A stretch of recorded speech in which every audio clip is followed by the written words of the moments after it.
Good evening. So, part five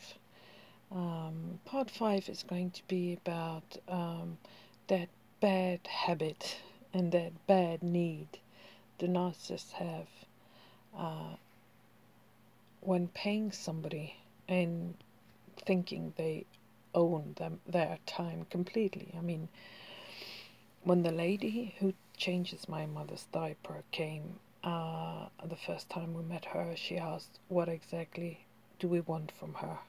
And I explained, "I want you to come and change my mother's diaper and wash her."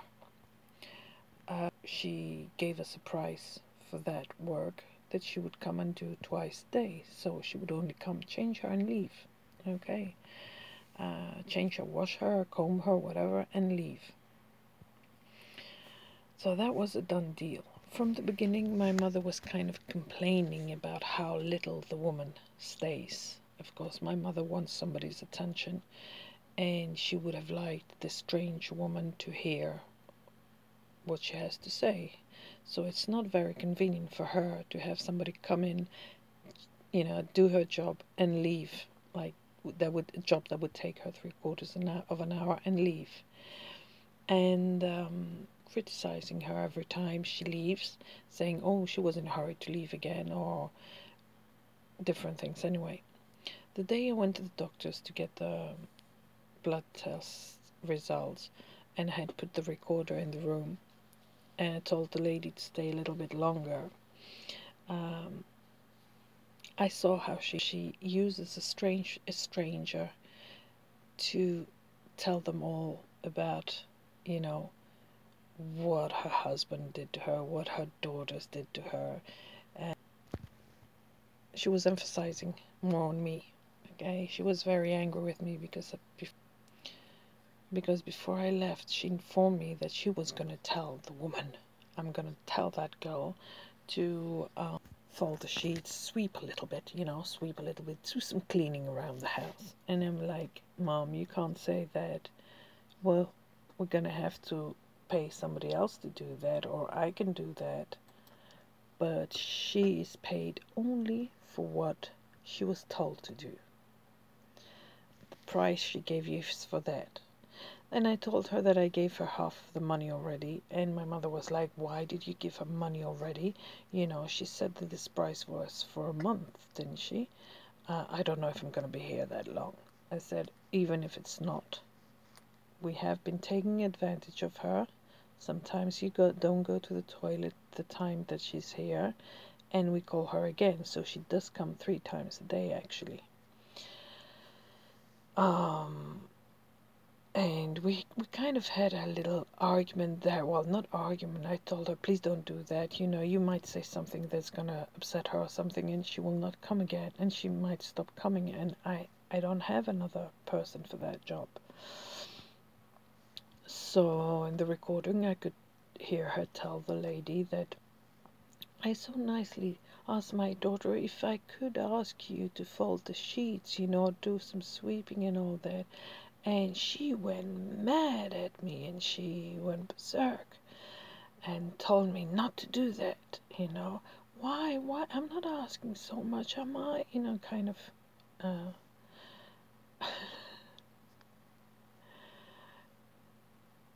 manipulating, I'd say, the woman into doing things, for her.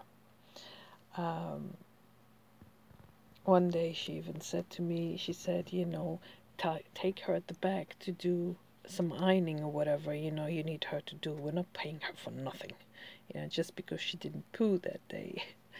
I'm like, no, just for her to walk up here and go back home. Even if it's for nothing, she will do a massage, she will do something, do your nails or whatever, but she will do something. I said, but it's enough what she's doing. For my mother, it was not. Around the 3rd day, she made me bring her a bottle of olive oil for her to give her as a gift, which was very nice, I thought. But she used that too.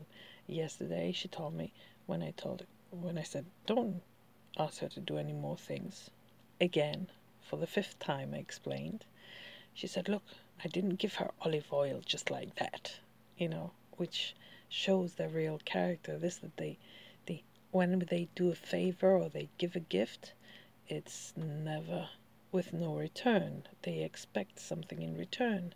You know, they own you. So,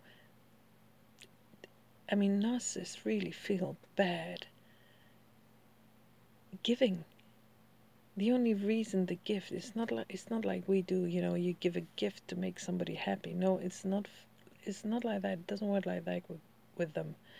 They give a gift so that whenever they ask you anything, you have to say yes. If they say jump, you jump after that, you know. It's like they believe they own you because they've gifted you. They gifted you something.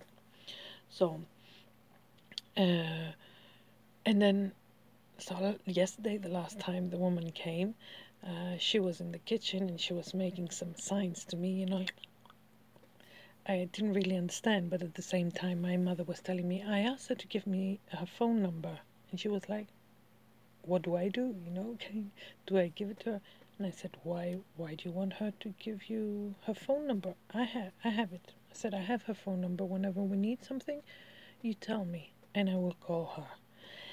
And because it's a really dangerous thing to do. Give my mother your phone number, she will never leave you alone. I mean, she will never leave you. Yeah, it's like she will call you any time of the day, anything she needs, any question she has. She's a pain in the butt. I mean, I'm sure it's been tempting for many people to change their phone numbers after giving it to my mother. So the woman said, she made the sign like this, like, eh. My mother saw it. And she was like, oh, in French, she was like, I see, you know, she straight away tells you everything, yeah? She goes to her, oh, you're a funny one, aren't you? Kind of. But the woman didn't understand, didn't understand it. She doesn't understand our language very well. She doesn't understand Greek, and she certainly doesn't understand French, so she didn't really get the whole thing. So I tried to cover up, you know, by saying, I have the phone number whenever you want. And my mother said, yes, but maybe I'll need to call her in the middle of the night. I said, no, you don't need to call her in the middle of the night. You have me here for the middle of the night. What if I need something in the middle of the night? I said, no, she's not. Okay, all this conversation, it's not a conversation I'm having with a person who doesn't remember at that moment. She remembers everything. This is different. This is like manipulation. This is the I owe you privilege because I gave you something. This is I'm paying you so you do everything I say, you know. It's very strange. Later again we had that conversation. She didn't know that I heard the recording. Okay, if it was said when I was not there between them. But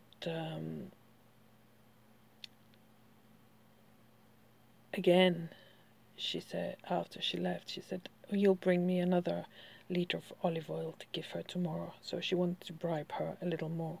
And I said, look, Mum, you don't always have to give people extra. You know, it's not so important as to give extra. This afternoon you were complaining and you told me I didn't give her the olive oil for nothing. I said, giving olive oil is not going to buy you services, people's services, okay?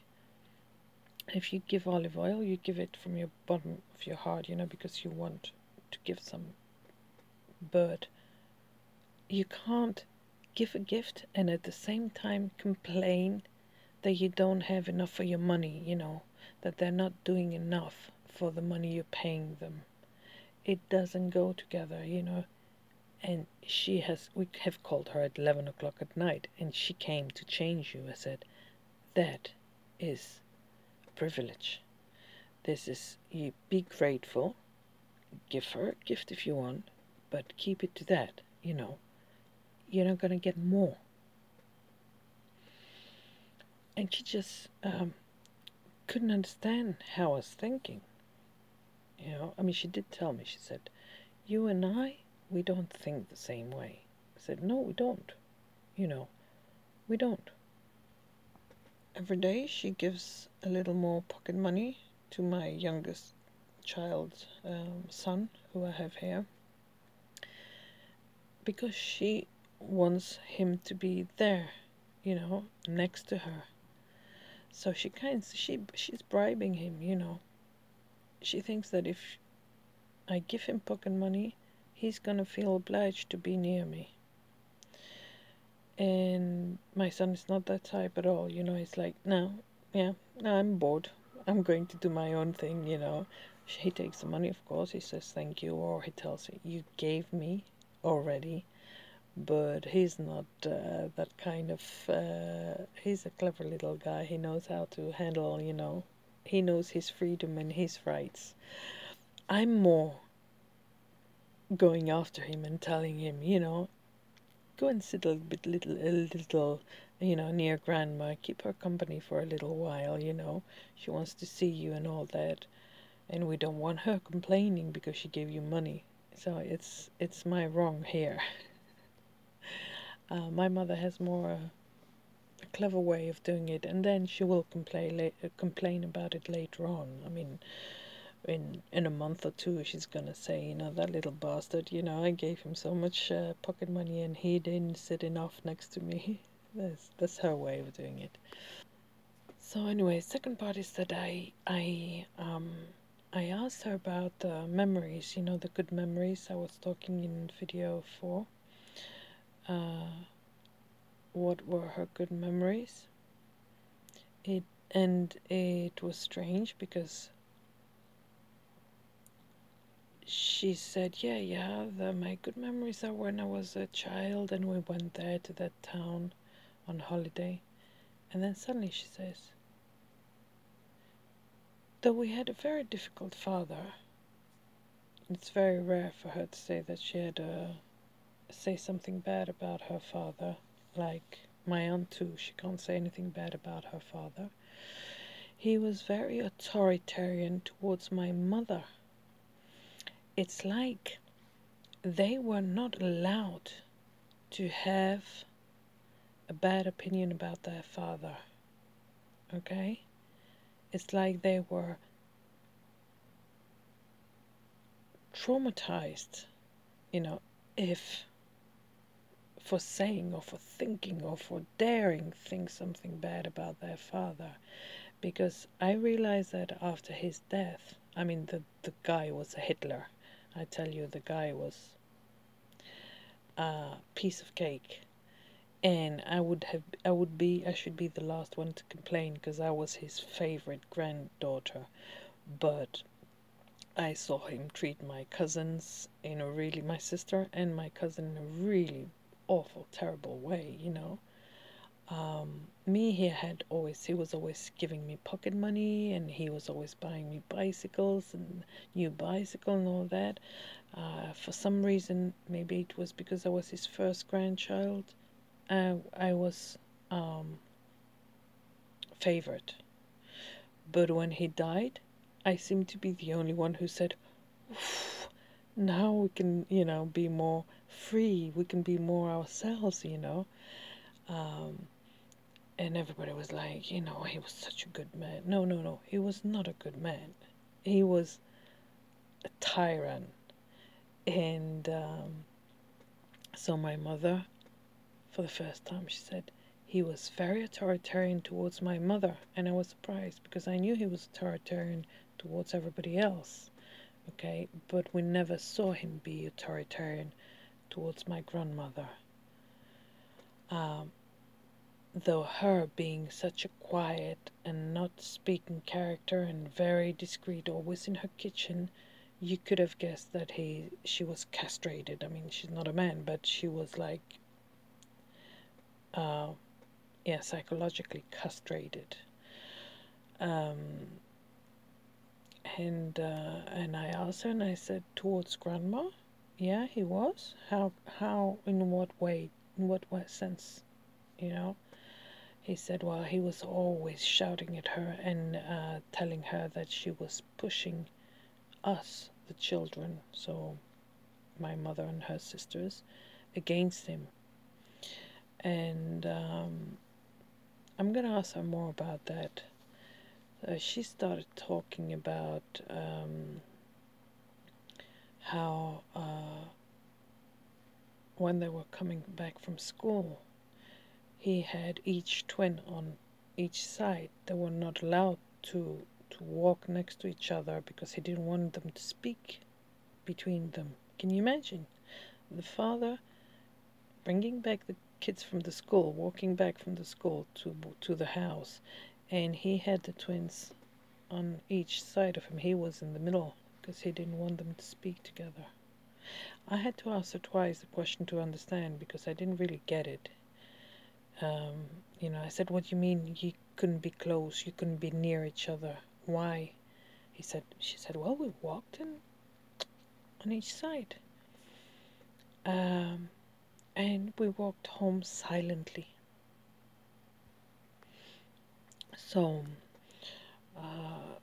I'm getting more into that, because I have had my doubts. Well, in the family, the cousins and all that, we're always wondering, who was the one who did the damage to these girls. Who damaged these girls? Was it the grandfather? Was it the silent grandmother who might have been completely covert, utterly covert narcissist?